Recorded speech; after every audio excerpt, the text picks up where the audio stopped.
Sabres back in the win column thanks to Jeff Skinner, the Habs killer. Coming up here on the Locked On Sabres podcast, we'll talk about the game and a very interesting anniversary coming up here on the Locked On Sabres podcast. Your Locked On Sabres, your daily podcast on the Buffalo Sabres. Part of the Locked On Podcast Network, your team every day.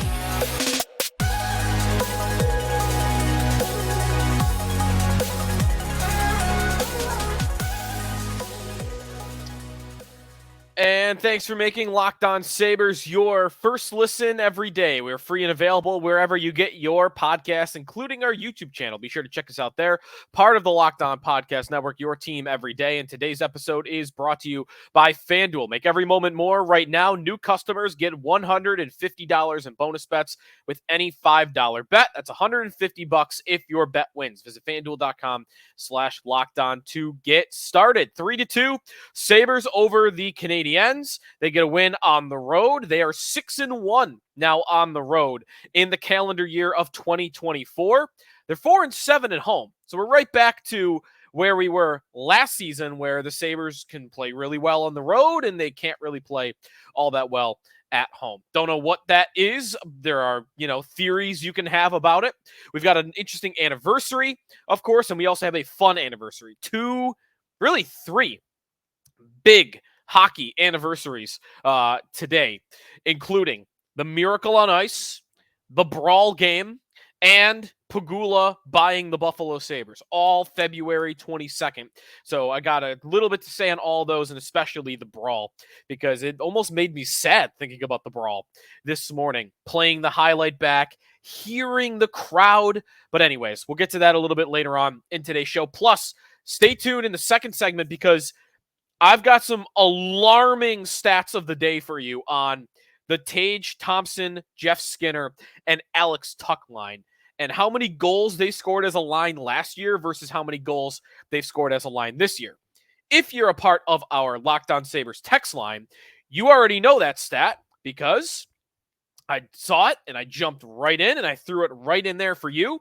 So if you want to be first to stuff like that, updates on the team, and especially commentary during the game with me, your stuff, I want to hear it. Go to joinsubtext.com/LockedOnSabres where you can sign up today before Friday's game against Columbus. So Sabres beat the Canadiens. Montreal fans were actually, I saw a little bit happy. They are all in for Macklin Celebrini as the first overall pick. And I don't think I'm there for the Sabres. I'm not. I think they're beyond that. They should be beyond that. I don't need to see them lose games to have an extra 2.5% chance at getting the number one overall pick.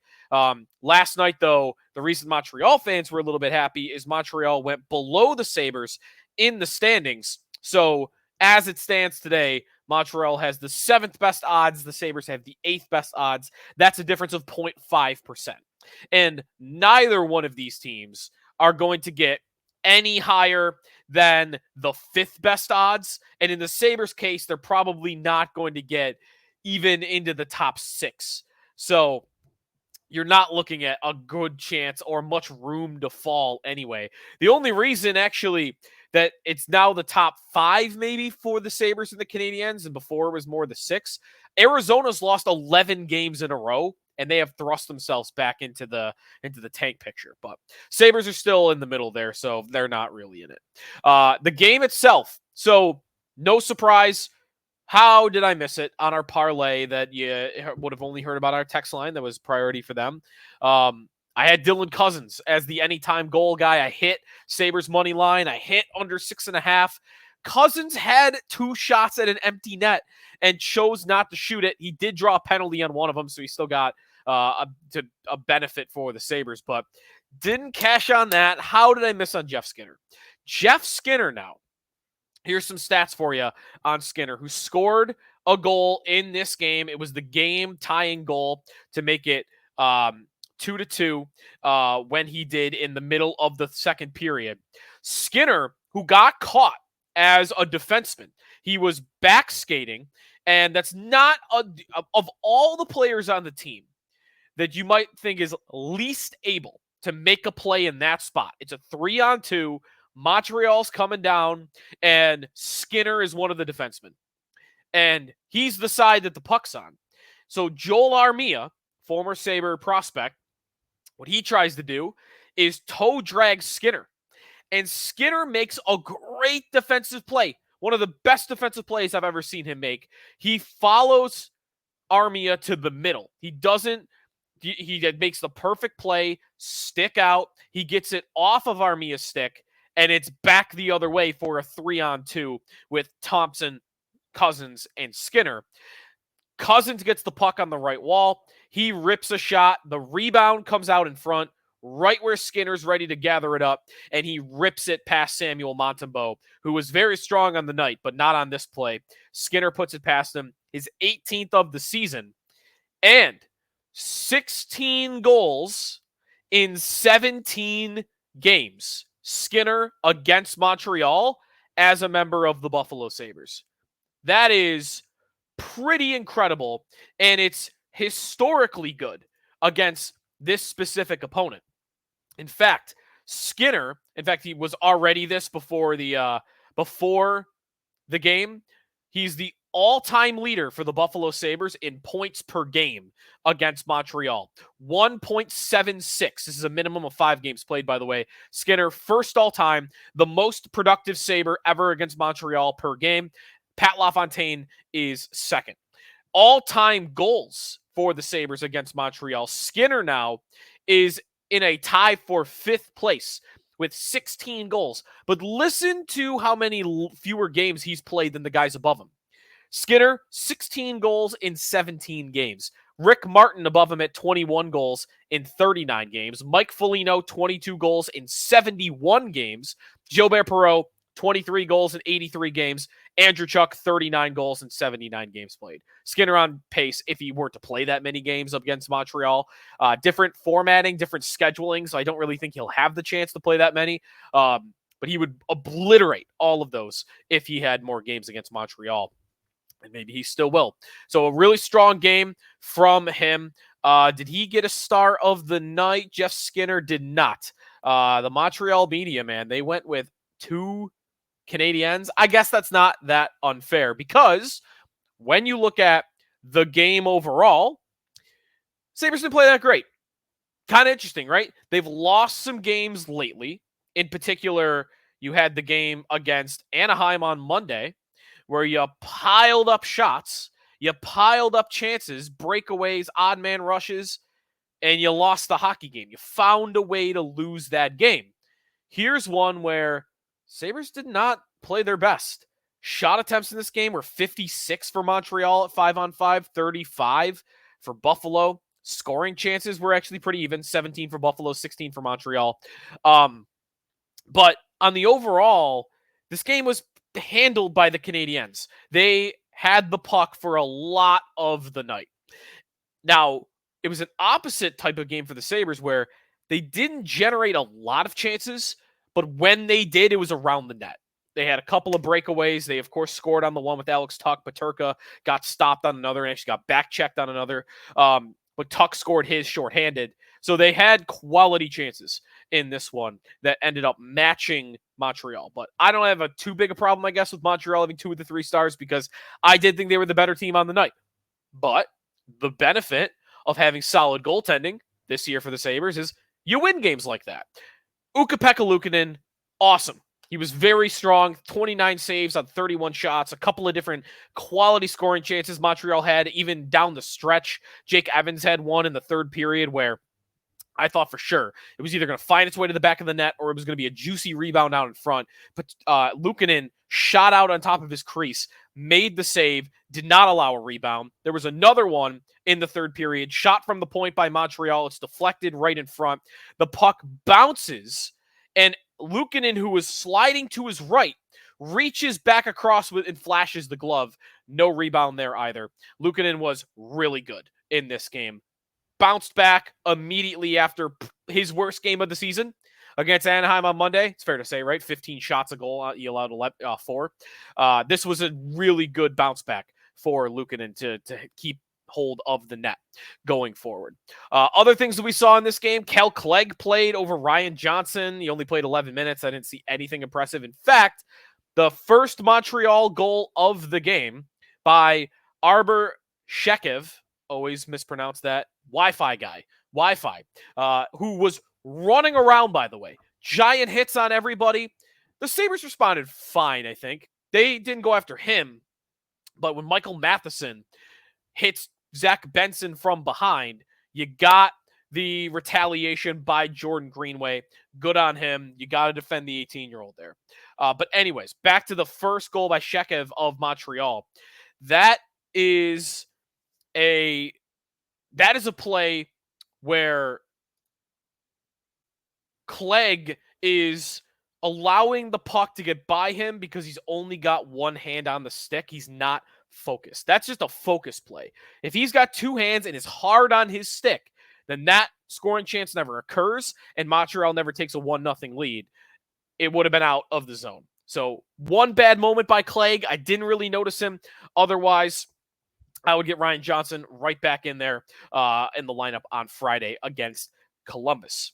Dahlin is getting played a ton because they don't have a lot of guys to rely upon behind him. The blue line is in pretty tough. It's kind of incredible that they've actually played as well as they have defensively for missing 50 minutes of ice time a night with Owen Power out, Matthias Samuelsson out. Power at least is back skating. Hopefully he's back by next week. Dahlin played 29 minutes in this game. Yoki Haru is second with 22:47, and nobody else played more than 18. Jacob Bryson was third on the depth chart in ice time. How about that, by the way? The Sabres went out. They paid Connor Clifton. They paid Eric Johnson to maybe even play above Yoki Haru in the lineup, and especially Jacob Bryson. And here's a game in Montreal. It's a tough one. It's a low-scoring game. And who's playing the most minutes at the end of the night? Yoki Haru and Bryson, more than Eric Johnson and Connor Clifton. Timeout here. When we come back, it was a good night by the Tage-Thompson line. I've got some incredible numbers comparing last year to this year for the Tage line. We'll talk some about the Brawl and maybe the Miracle on Ice as well. Coming back here on the Locked On Sabres podcast. We are presented here on the show by Indeed. We're driven by the search for better, but when it comes to hiring, the best way to search for a candidate isn't to search at all. Don't search, match with Indeed. If you need to hire, you need Indeed. If Indeed is your matching and hiring platform, with over 350 million global monthly visitors, according to Indeed data, and a matching engine that helps you find quality candidates fast. Ditch the busy work. Use Indeed for scheduling, screening, messaging, so you can connect with candidates faster. And Indeed doesn't just help you hire faster. 93% of employees agree. Indeed delivers the highest quality matches compared to other job sites, according to a recent Indeed survey. Leveraging over 140 million qualifications and preferences every day, Indeed's matching engine is constantly learning from your preferences, so the more you use Indeed, the better it gets. Join more than 3.5 million businesses worldwide and use Indeed to hire great talent fast. And listeners of this show will get a $75 sponsored job credit to get your jobs more visibility at Indeed.com/lockedon. Just go to Indeed.com/lockedon right now. Support our show by saying you heard about Indeed on this podcast. Indeed.com/lockedon. Terms and conditions apply. Need to hire? You need Indeed. Back here on the Locked On Sabres podcast. Thanks for making us your first listen. When you're done with us, be sure to check out Locked On Sports Today. They are the first ever national sports 24/7 streaming channel on YouTube, and it's now available on Amazon Fire TV and the free Fire TV channels app. The Sabres win 3-2 over the Montreal Canadiens. You had 2 goals by members of the Tage, Skinner, and Tuch line. Now, neither of them were at 5-on-5. So it kind of doesn't count because when we talk line combinations, we're not talking about special teams. Jeff Skinner scored his goal on the power play. Alex Tuch scored his goal shorthanded.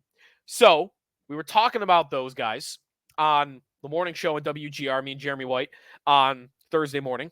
And he asked, like, how many fewer minutes have they played together this year versus last year? Because all 3 have dealt with injuries. Thompson missed time. Tuch missed a little bit of time. Skinner missed a couple of games. They've all missed time. There's been more juggling of the lines this year in general because the line hasn't played as good, hasn't been scoring as much. So, all right, I'm like, let me look. How many minutes did they play together last year? How many minutes have they played together this year? Last year, they were the line that played together the most and by a healthy margin.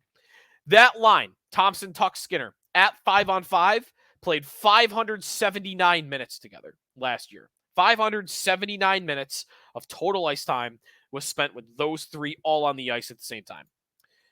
This year, that number is down to 176 minutes. There are 20 whatever games left.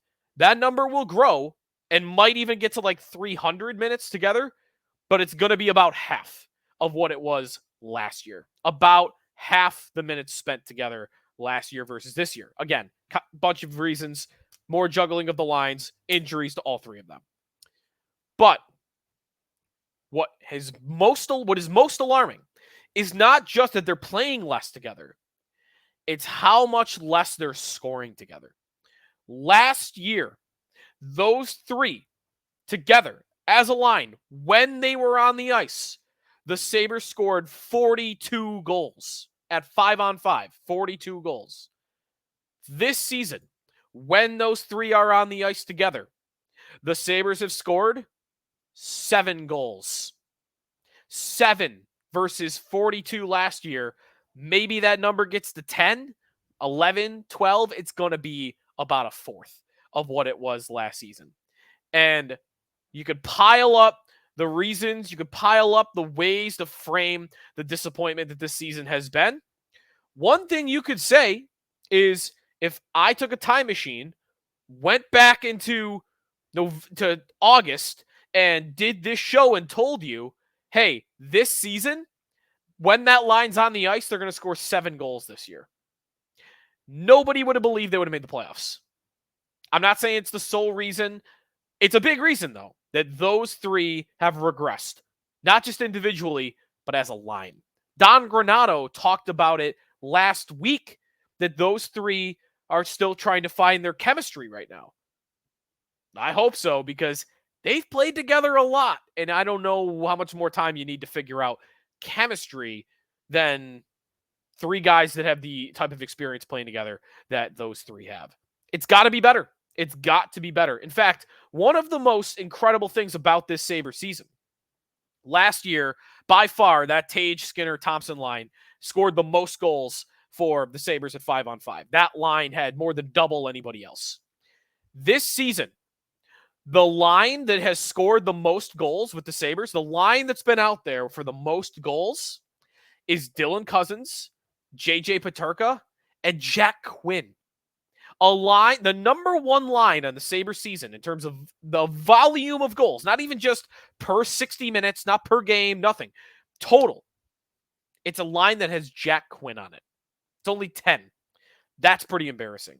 That shouldn't happen. Now, they've played together a good amount. I mean, 113 minutes, which is, it's not that far behind some of the other lines that have had all season to play together, but it's just kind of incredible to look at.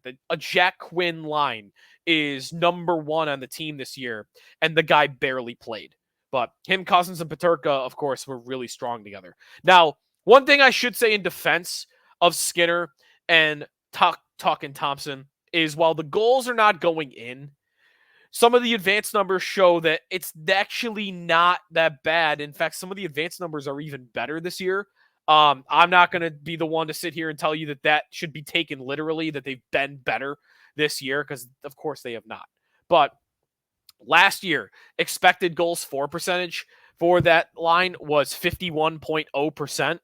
And this year, that line, when they're on the ice together, is sitting at 53.92%. Now, one thing, though, that you could look at why that's happening, that line, the Thompson, Skinner, Tuch line, is doing a better job, kind of like the team, you might say.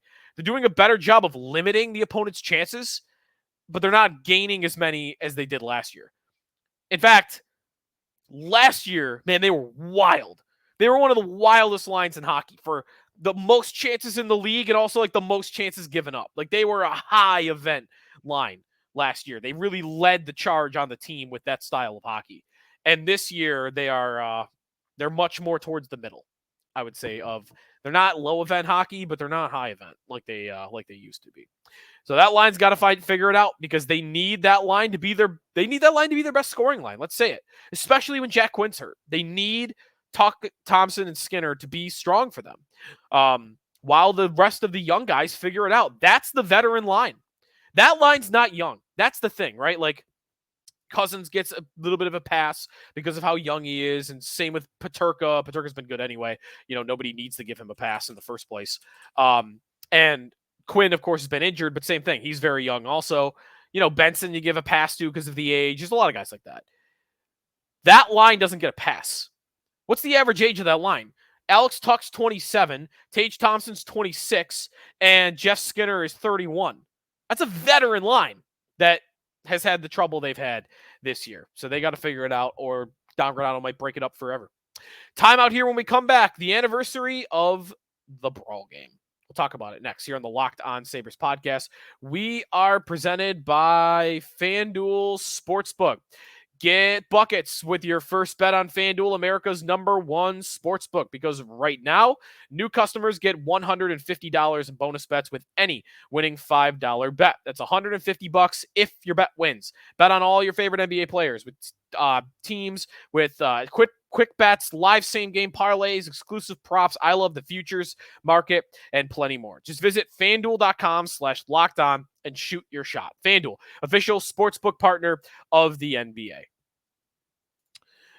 This episode of the Locked On Sabres podcast also brought to you by eBay Motors. Passion, drive, and patience what brings home the winning trophy is also what keeps your ride or die alive. eBay Motors is get everything you need to maintain your vehicle and level it up to peak performance. From superchargers, roof racks, exhaust kits, LED headlights, and more. Whether you're into speed, power, or style, eBay Motors has got you covered. With over 122 million parts for your #1 ride or die, you'll always find exactly what you're looking for. And with eBay Guaranteed Fit, your part is guaranteed to fit your ride every time or your money back. Because with eBay Motors, you're burning rubber, not cash. With all the parts you need at the prices you want, it's easy to turn your car into the MVP and bring home that win. Keep your ride or die alive at ebaymotors.com. Eligible items only. Exclusions apply. eBay Guaranteed Fit only available to U.S. customers. Final segment here in the Locked On Sabres podcast. It is another win for the Sabres, 3-2, and they hope to get another one against a very bad Blue Jackets team on Friday. They've had a very up and down relationship with, though, this season.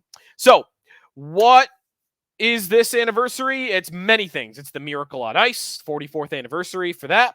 It's the 17th anniversary of the Sabres Ottawa Brawl game, and it's the 13th anniversary of Pegula Day, the first press conference that Terry Pegula held as owner of the Buffalo Sabres. Miracle on Ice. I got a quick take on each of the three. Start, and maybe we'll do a little bit more on this next time. Miracle on Ice. Maybe my hottest take. Maybe my hottest take in any sport. Even maybe more so than I think Nick Chubb's the greatest running back of all time. That's a real one. I am on record, and I'm not the only one. I kind of borrowed this take from Greg Wyshynski, but it was because I agreed with it. That the 1980 Miracle on Ice U.S. Olympic team set USA hockey back decades. You know how big of a USA hockey fan I am. I love international hockey. I love American hockey. I love the moment. I love the movie. Movie's fine. It's good. A little cheesy. It's a good movie. It's a great story. It's one of the most, in fact, I would say it's the most iconic sports moment ever. I'm a little biased because I'm a hockey fan and an international hockey fan. So I would say that. It's the #1 sports moment ever. But I'm here to tell you there was a consequence of it. That there was a deal with the devil that you had to sign. The deal with the devil is you get to win that and have an iconic all-time game, all-time moment, all-time call, everything. Geopolitically, everything about it was unbelievable. But the consequence is for the next 30 years, USA Hockey tried to replicate that in the movie. Now, how far should I go with this? I don't know if this line was actually said in real life, but the sentiment was in the movie, the line Herb Brooks says is, I'm not looking for the best players. I'm looking for the right ones. That goes against every fiber of my being for what I believe in sports. Now, I know it's not everybody, but it's the kind of stuff like that got USA Hockey to leave home a 40-goal scoring Phil Kessel in favor of a fourth-line Justin Abdelkader. Or there were other great players that got left home that in the one Olympics for Brandon Dubinsky, because Brandon Dubinsky was tough when he played Sidney Crosby. Just that sentiment. The right players, not the best one.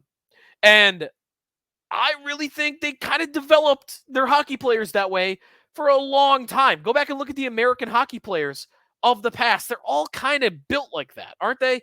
The Chelioses of the world, and the Keith Kachucks, Brett Hall, even. Maybe he's not the perfect example of that, but there's a lot of guys like that. Not everybody. I know there's a Brian Rafalski, hanging around there on some of those teams. But, I think that a lot of the guys, like Dean Lombardi is a guy that just, the worst GM ever. There are these guys that grew up and they were a kid when that happened, and they let that sentiment be ingrained in them. It's how they went about hockey for their entire lives. And I don't think it's a coincidence that now you're starting to get people running these organizations and these teams that don't remember the 1980 team. And, look at that. Well, USA Hockey, the most talent they've ever had. They finally caught Canada in terms of just the talent pool, the skill. Maybe I got too far with it. But I'm not to tell you I hate the moment. I don't want to hate on the moment too much. It's also the anniversary of the Brawl. Listening back to the Sabres-Senator Brawl, it is sad to me. And it gets sadder every year, where it's emotional almost, where you listen to that call and you listen to the noise in the building. And it just makes you depressed, because we are so far away from that. It's been 17 years since that game. It's one of the greatest nights in that arena ever. It might be the greatest night in that arena ever. It's unbelievable. We talk about it every year for a reason, because we loved it. And part of the reason what do we miss? We might miss the fighting like that, because that doesn't exist in today's game anymore. We miss Lindy, right? He's trying to climb over the bench to go after Brian Murray. We miss the rivalry with Ottawa, where you had two teams that could hate each other that much, that were so good. We miss the talent, right? Of course, because the quality of the product was so good. But more than anything, what I miss, and what I bet most Sabre fans miss most, is that energy charge that was in that building that night. It was nuts. Absolutely nuts. And just to have 20% of that back would be unbelievable. But it feels like we are so far away from a crowd like that, a game like that, a moment like that. It was amazing. 17 years. If you can find the game, it's in full. I suggest watching the game in full, because the game itself is awesome too. The Sabres win in a shootout. Drew Stafford had an awesome forehand-backhand move, and then Ryan Miller robs Mike Fisher with a glove to win it. I just spoiled the whole thing. It's okay. It happened 17 years ago. I would definitely recommend watching it. Finally, it's the 13th anniversary of Pegula buying the team. And, you could go a lot of different ways here. The reason for existence to win a Stanley Cup. Let me just say this before we wrap. Could you have imagined it going worse? I don't think is it even possible for it to have gone worse? I don't think it is. That day in 2011 was all about hope, and all about, the big banner that they had at the Thrasher game the next night of In Pegula We Trust. All of that was about, we've had our hands tied behind our backs, because small market that's not allowed to spend to the cap, that loses guys like Drury and Briere, and just isn't a real player in the game. And then Terry Pegula shows up, and it's okay. Here we go. All the money, all the big names, the players, that we're going to get the coaches we want, everything we want. And we're going to win a cup, right? That's what it was. We're finally going to win a cup. This was the thing we've been missing. And it really couldn't have gone worse. They haven't made the playoffs in a season where Pegula started the year as owner and ended the year as owner. It's not all on him, but, when you're the owner of the team, most of it is. So it sucks. Sucks that we're 17 years removed from an incredible moment like the Brawl game, and we're 13 years into an ownership group that has yet to make the playoffs on their own. Stinks. All right, that's going to do it for us today here on the Locked On Sabres podcast. And next up is Friday night against the Columbus Blue Jackets. We'll have more on that game for you coming up on our next show. Thanks, everybody, for listening to the Locked On Sabres podcast and making us your first listen. Now, if you've got an inkling for some football, there's also hockey stuff going on there. Austin Matthews could be the goal of his season. Check out the Locked On Sports Today podcast, the first ever national 24/7 streaming channel on YouTube. Also available on Fire TV on the free Fire TV channel now. We'll talk to you tomorrow here on the Locked On Sabres podcast.